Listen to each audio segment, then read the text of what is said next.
नमस्कार दोस्तों, मैं गणिका सिंह स्वागत करती हूँ आप सभी का आपके अपने चैनल गणिका में। कैसे हैं आप सब, ये बताने के लिए हमेशा की तरह कमेंट बॉक्स में जय माता दी जरूर लिखें।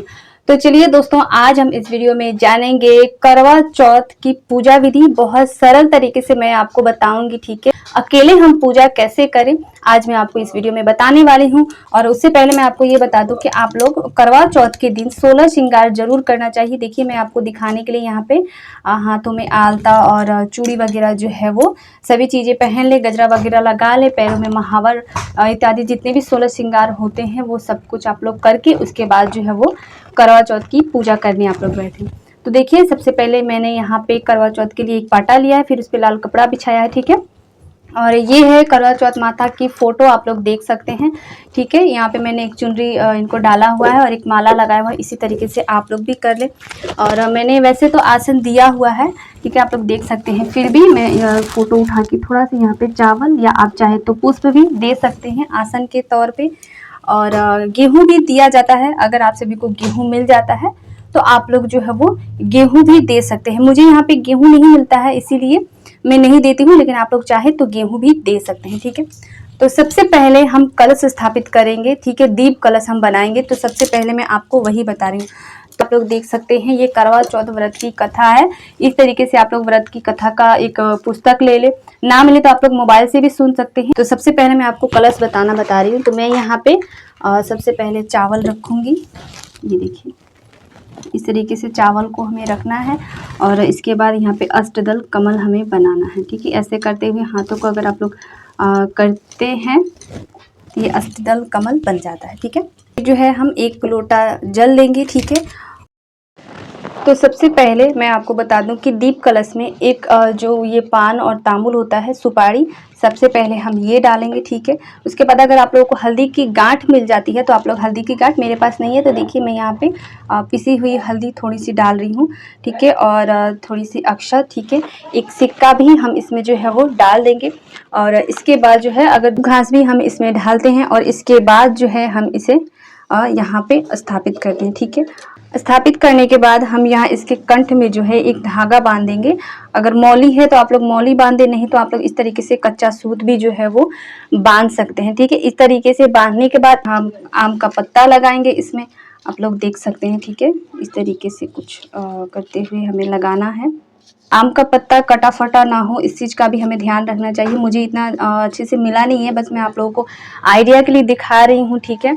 तो आप लोग देख लीजिए, मैं आप लोग को आइडिया के लिए दे, लेकिन पूजा वाले दिन जो है कटा फटा हुआ आम का पत्ता नहीं लेना है, कहीं से भी जुगाड़ हमें जरूर करना है। इसके बाद जो है हम दीपक जलाएंगे और दीपक जो है इसके ऊपर रख देंगे। दीपक जो है वो तिल के तेल का या घी का आप लोग जो है वो जला सकते हैं, ठीक है। इस तरीके से करने के बाद इसके बाद हम करवा स्थापित करते हैं।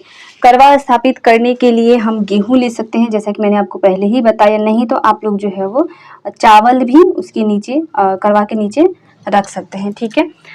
तो देखिए, मैं अकेली पूजा करती हूँ तो मैं 2 करवा लेती हूँ। तो जितनी भी मेरी बहनें अकेली पूजा करती हैं उनको 2 करवा लेना चाहिए, ठीक है। और जो लोग भी ग्रुप में पूजा करते हैं वो अगर एक भी लेते हैं तो चल जाता है। तो जैसा कि आप लोग देख सकते हैं, अगर इस तरीके से सजा हुआ करवा लेती है तो यहाँ पे कंठ पे बांधा हुआ है। लेकिन अगर इस तरीके का ना हो, सिर्फ अगर ऐसा हो, देखिए जैसे ये मेरे पीतल वाला है, तो ऐसा हो तो इसमें कंठ में आप लोग मौली जरूर बांधे। कभी भी खाली कलश हमें नहीं बैठाना चाहिए। तो इस तरीके से कलश को भर के, ठीक है। तो मैं यहाँ पे नहीं बांधूंगी, इसमें मैंने पहले से बांध के रखा हुआ है और ये मेरा सजा हुआ कलश है, तो इसको मैं यहाँ पे स्थापित कर दूंगी। करवा का जो टोटी होता है वो भगवान की तरफ होता है, ठीक है। तो ये एक करवा जो है वो माँ पार्वती के नाम से होता है और एक करवा जो है वो हमारे नाम से होता है। अगर आप लोग चाहें तो करवा में चीनी से भी करवा भर सकते हैं, एक करवा में जल और एक करवा में चीनी।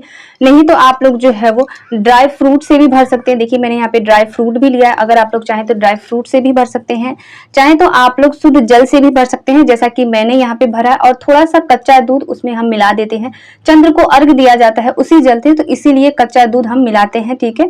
तो अभी मुझे कच्चा दूध नहीं मिला है इसलिए मैं नहीं दिखा रही हूँ, लेकिन मैं आप लोग को बता दे रही हूँ कि अगर आप लोग जल भरते हैं तो थोड़ा सा कच्चा दूध उसमें उसमें जरूर डाल दें, ठीक है। और इसके बाद जो है हम उसको ढक देंगे। बहुत सारे लोग जो है वो पुए गुलगुले बनाते हैं या पूरी बनाते हैं, ठीक है। बहुत सारे लोग ड्राई फ्रूट मिठाई से ढकते हैं, ठीक है। नहीं तो हम चावल से भी ढक सकते हैं। मैं यहाँ पे एक में जो है वो ये चावल रख रही हूँ और दूसरे में जो है वो ड्राई फ्रूट रख रही हूँ। देखिए कभी ढक्कन नहीं मंगवाया है, मैं आप लोगों को बस वीडियो के पर्पज से दिखा रही हूँ। मैं भी जब नया करवा लूंगी तो ढक्कन सहित ही मिलता है जहाँ भी हम लोग खरीदे। और मेरी एक बहन ने पूछा था कि दीदी हमारे यहाँ पे करवा नहीं मिलता है तो हम क्या करें। तो अगर करवा ना भी मिलता हो तो मिट्टी का सिर्फ हम छोटा छोटा जो कलश आता है वो लेकर भी पूजा कर सकते हैं, ठीक है। तो इसी तरीके से हमें करना। अब मैंने उसे ढक दिया है और इसके बाद हम पूजा प्रारंभ करेंगे। पहले जो हम गणेश भगवान का पूजा करते हैं तो सबसे पहले जो है हम जल छिड़क लेंगे, ठीक है। यहाँ पर जितनी भी चीजें हैं वो सभी चीजें गणेश भगवान को रोली चंदन लगाएंगे, ठीक है, तिलक करेंगे। तो यहाँ पे मैं गणेश भगवान का सबसे पहले पूजा कर रही हूँ, ठीक है। और उसके बाद जो है हम आम के पत्ते पर भी सिंदूर तिलक लगा देंगे। इस तरीके से सजाते हुए हमें जो है वो पूजा करना। आम का पल्लू जो है वो 5 हमें लेना है, ठीक है। और कलश को भी हम तिलक कर देंगे इस तरीके से 5 जगह, ठीक है। और इसको भी हम जो है वो 5 जगह 7 जगह या 13 जगह भी हम जो है वो तिलक कर सकते हैं। जो है हम दूसरे कलश को भी उसी तरीके से तिलक कर देंगे, ठीक है। फिर हम यहाँ पे पुष्प चढ़ाएंगे, ठीक है, भगवान गणेश को, और कलश को भी चढ़ाएंगे, ठीक है। फिर करवा माता को भी चढ़ाएंगे, ठीक है ना। इसके बाद हम गणेश भगवान को सबसे पहले वस्त्र रूपी जनेऊ चढ़ा देंगे। देखिए मैं यहाँ पे जनेऊ चढ़ा रही हूँ, ठीक है। हम भगवान भोलेनाथ को भी जनेऊ चढ़ाएंगे। माता के लिए मैंने पहले से चुनरी जो है वो वस्त्र रूपी चढ़ाया हुआ है, तो हम चुनरी चढ़ा देंगे। इसके बाद हम फल चढ़ाएंगे। हमें 4 की संख्या में फल चढ़ाना होता है। आप लोग कुछ भी चढ़ाएं, 4 आप लोग जो है वो एक एक करके भी 4 साथ चढ़ा सकते हैं या एक ही फल 4 भी चढ़ा सकते हैं। तो देखिए मैं यहाँ पे जो है वो फल चढ़ा रही हूँ। यहाँ पे हमें फल चढ़ाना है, यहीं पे हम रखते जाएंगे, ठीक है। मिठाई भी चढ़ाया जाता है, सफ़ेद मिठाई इस दिन चढ़ाया जाता है। चंद्रमा को भी सफ़ेद मिठाई चढ़ाया जाता है, ठीक है। तो महत्वपूर्ण मैं आपको बात बता दूं कि आप लोग जो है अपना सिंहोरा पूजा में जरूर शामिल करें। यहीं पर कहीं में रख दे, मैं यहीं पर रख देती हूँ, ठीक है। ये इसको मैं थोड़ा इधर साइड कर दूँ। तो देखिए मैं यहाँ पे अपना सिंहोरा जो है उसको यहीं पे आप लोग जो है वो ज़रूर रखिए। पूजा में सिंहोरा हमें ज़रूर शामिल करना चाहिए, ठीक है। तो आप लोग देख सकते हैं। और इसके बाद हम श्रृंगार की चीज़ें चढ़ाएंगे, ठीक है। देखिए इस तरीके से ये सारी सामग्री है, श्रृंगार की सामग्री हम जो है वो माँ करवा को चढ़ाते हैं। तो आप लोग अगर जगह ना हो तो यहाँ पर बस ऐसे छुआ के और आप लोग जो है वो साइड में इसको रख दें। तो मैं यहाँ सारी चीजें चढ़ाने के बाद जो है हम व्रत की कथा सुनते हैं। कथा सुनने के लिए आप लोग जो है हाथ में गेहूं का दाना ले सकते हैं। कथा सुनने के लिए आप लोग जो है हाथ में गेहूं का दाना ले सकते हैं। अगर गेहूं का दाना ना मिले तो इस तरीके से चावल भी ले सकते हैं। 13 दाने गिन के हमें, चाहे वो गेहूं का हो या चावल का हो, हमें लेना होता है। तो देखिए मैंने यहाँ पे चावल का दाना लिया है। इसके बाद जो है हम कथा सुनते हैं, ठीक है। ये व्रत की कथा है, जैसे मैंने आप लोग को पहले ही दिखाया। सबसे पहले हम ये कथा सुनते हैं। कथा सुनने के बाद ना, ठीक है, और ये चावल का हम जो है अपने आंचल में इस तरीके से बांध कर रख लेते हैं, ठीक है। तो इस तरीके से आंचल में इसको हम ऐसे करके बांध कर फिर जो है बांध कर हम रख लेते हैं। और ये हमें अर्घ जब हम देते हैं तो उसी समय पे ये हमें अपने हाथ में लेकर और हाथ में ऐसे करके हमें अर्घ देना होता है। तो इसके लिए हम ये बचा के रखते हैं, ठीक है। बाद हम जो है वो माता की आरती करते हैं, ठीक है। आरती करने के लिए आप लोग कपूर से भी कर सकते हैं, घी की बत्ती से भी कर सकते हैं। अच्छा मैं और एक बात बताती चलूं कि इसमें एप्पन भी बनाया जाता है, आटे और हल्दी को घोल के, ठीक है। छापा लगाया जाता है कलश पर भी और करवा माता को भी चढ़ाया जाता है। ये बहुत ही शुभ माना जाता है। तो आप लोग एप्पन भी जरूर बनाएं। मैंने यहाँ पे नहीं दिखाया आप लोग को, मैं बस बता दे रही हूँ, ठीक है। तो आप लोग एप्पन भी जरूर लगाए माता को। इसके बाद जो है हम यहाँ पे आरती करेंगे। तो ये देखिए मैं आप लोगों को पे बैठे बैठे आरती करें। देखिए वीडियो के लिए आप लोग पहले हम गणेश भगवान की आरती करेंगे, जय गणेश। इसके बाद हम करवा चौथ माता की आरती करेंगे, ठीक है। अच्छे से आरती कर देने के बाद हम माता से सिंदूर लेते हैं। तो सबसे पहले हम जो है वो सिंदूर लेंगे, ठीक है। तो ऐसे माता को हम यहाँ पे 7 बार ऐसे छुआ के, ठीक है, 7 बार छुआ के फिर इस तरीके से लेके फिर वही हम अपने मांग में छुआ लेते हैं। तो इसी को सिंदूर लेना बोला जाता है, ठीक है। के बाद जो है सबसे आखिरी में हम करवा फेरते हैं, ठीक है। तो मैं आपको बता रही हूँ कि करवा हमें कैसा फेरा जाता है। अकेले हम करवा कैसे फेरेंगे, ठीक है। तो सबसे पहले हाथों को इस तरीके से क्रॉस करना है। देखिए मैंने किस तरीके से किया है। सबसे पहले हाथों को इस तरीके से क्रॉस करते हुए इस तरीके से हमें हाथों को क्रॉस करना। उसके बाद जो है हम अपना ये करवा इधर से ऐसे उठाएंगे, फिर इसको जो है हम इस साइड पे रखेंगे, ठीक है, ऐसे करते हुए, ठीक है, इस तरीके से हम ऐसे रखेंगे, ठीक है ना। इसको एक बार हो गया, ठीक है, और इसी को हम ऐसे करते हुए हम 7 बार इसी प्रक्रिया को दोहराते हैं, ठीक है। ये 2 बार हो गया और इसी तरीके से हमें 7 बार जो है वो करना होता है। अच्छे से कीजिएगा, जैसे ध्यान रखते हुए कि कुछ भी गिरे ना। ये 5 बार हो गया, ठीक है, और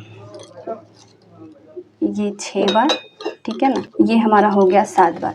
तो देखिए 7 बार होने के बाद जो है वो माँ पार्वती का करवा हमारे पास आ गया और हमारा करवा माँ पार्वती के पास चला गया। तो जो माँ पार्वती का करवा है वो प्रसाद स्वरूप हमारे पास आया है, ठीक है। तो हम उसी से चंद्र को अर्घ देंगे। इस तरीके से हमें जो है वो करवा फेरना है। कलश फेरने के बाद हम वो कलश को उठा लेते हैं। इसके बाद हम सास के लिए बायना निकालते हैं तरीके से, साड़ी, कपड़ा, ठीक है, और बिंदी। अगर आपकी सास सुहागन है तो आप लोग सिंदूर, बिंदी, चूड़ी सब कुछ करके दे। नहीं है ससुर जी तो आप लोग जो है वो बिंदी हटा दीजिए, सिर्फ साड़ी और कपड़ा हम देते हैं। सबसे पहले हम हाथ में इस तरीके से चावल लेते हैं, ठीक है। हाथ में चावल लेने के बाद और उसके बाद जो है हम इसको घुमाते हुए यहाँ पर छोड़ देते हैं, ठीक है। और हम यहाँ पर भी कुछ दक्षिणा चढ़ाते हैं माँ करवा के नाम से, क्योंकि कुछ भी अगर छोटा बड़ा हो, कुछ भी कम हो गया हो तो उसके लिए हम दक्षिणा चढ़ाते हैं। और सास को भी हम दक्षिणा के साथ ही जो है वो बायना देते हैं। तो इसी तरीके से बायना दिया जाता है। फिर उसको पूजा समाप्त होने के बाद उठा के हम अपनी सास को दे देते हैं। उसके बाद उनको प्रणाम करते हैं, ठीक है। इसी तरीके से ये पूजा विधि होती है। इसी तरीके से हमें अपनी पूजा करनी है, ठीक है। मैंने बहुत सरलता के साथ में आप लोगों को बताया है, ठीक है। और देखिए 16 श्रृंगार हमें करना है। मैंने अपनी शादी का चुन्नी लिया हुआ है, मांग टीका, नथिया, कुछ जो है आप लोग पूरा 16 श्रृंगार कर ली। उसके बाद ही आप लोग जो है वो करवा चौथ माता की पूजा करने बैठे। 16 श्रृंगार किया जाता है, मैंने कई बार आप लोग को वीडियो में बताया हुआ है, ठीक है। करवा भी मैंने दिखा दिया, बहुत सरलता के साथ मैंने पूजा करके भी दिखाया है। यहाँ पे थोड़ी लाइट की प्रॉब्लम है तो उसे थोड़ा इग्नोर कीजिएगा, ठीक है। लेकिन मैंने पूजा इसी तरीके से बहुत ही सरलता के साथ मैंने बताया हुआ है। और इसके बाद जो है जो कुछ भी आप लोगों को नहीं मिलता है, जैसे कि मैंने यहाँ पे सीख नहीं रखा है, ठीक है। तो सीख जो है ना वो मुझे भी नहीं मिलता है। आप लोगों ने पूछा था कि दीदी सीख नहीं मिलता है, तो सीख मुझे भी नहीं मिलता है। तो क्या कर सकते हैं, नहीं मिलता है तो बस ऐसे ही प्रणाम करके भगवान को नमस्कार करके हम ऐसे ही क्षमा वगैरह मांग लेते हैं, ठीक है। क्या कर सकते हैं, लेकिन इसका मतलब ये नहीं है कि हम अपनी पूजा छोड़ दें। पूजा हमें नहीं छोड़नी है, हम पूजा अच्छे से करेंगे, भगवान को क्षमा मांगते हुए जितना हमें मिल जाता है उसी से हमें अपनी पूजा करनी चाहिए, ठीक है। तो इस तरीके से आप लोग अपनी पूजा करें और उसके बाद भगवान को प्रणाम करें, अपने पति की दीर्घ आयु के लिए माँ करवा को बोलें, ठीक है, प्रार्थना करें। और इसके बाद यहाँ से उठने के बाद सबसे पहले हम सास को बायना देते हैं। इसके बाद चंद्र उदय के बाद हम चंद्र को अर्घ देते हैं, छन्नी में चांद को देखते हैं, फिर पति को देखते हैं, पति पूजन करते हैं। और इसके बाद जो है हम जल पीते हैं, यानी कि पति ही हमारे पिलाते हैं। और उसके बाद हम कुछ भी खा पी लेते हैं, ठीक है। अगर आप सभी के लिए वीडियो हेल्पफुल होता है तो वीडियो को एक लाइक जरूर करें और इसके साथ ही मेरे चैनल को सब्सक्राइब करके बेल आइकन को प्रेस कर दें, ताकि मेरी आने वाली वीडियो की सभी नए नोटिफिकेशन आप सभी के पास सबसे पहले पहुंचे। तो मिलती हूँ मैं आप सभी से नेक्स्ट वीडियो में, तब तक के लिए नमस्कार।